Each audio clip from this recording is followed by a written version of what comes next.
Siguro nga mas taas isang sakon. Siguro gidla mo to gidalagi ni gudo ang whiteboard na pagkabugat-bugat. Muna lang ni ako niya dalalo. May lang kami ano. Okay pa siya. Okay. Mababay ko na sila. Bye-bye. Bye-bye. Bye-bye na, bye-bye na, bye-bye.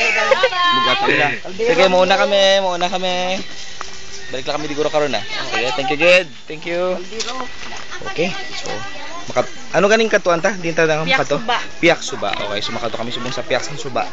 So balik ang suba pihakon ano man? Piak. So pag nakakita kami sang suba nga pihak amo na nasa. Ang piak suba. Pihakon nanay. Suba na. Okay, very good, very good. Oh. Amon mga lifeguards to kahit hindi kami nga daan kabalo maglangoy. So muna silang lifeguards. Okay. So muna siya amon nga escapade ginatawag.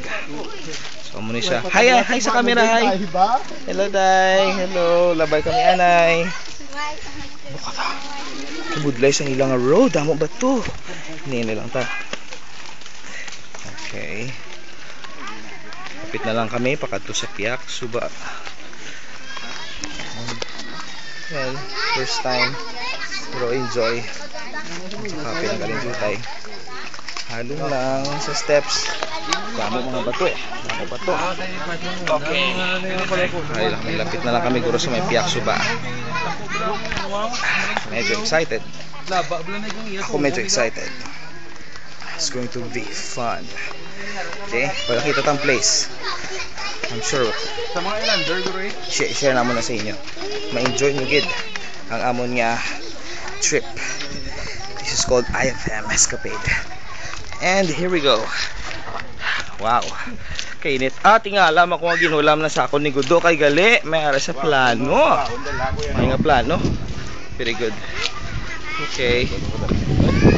And buko namin. Kanami kayo noon ay yeah.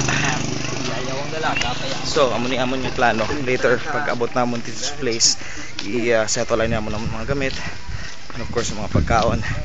And ready to swim. May galing ka ba maglangoy?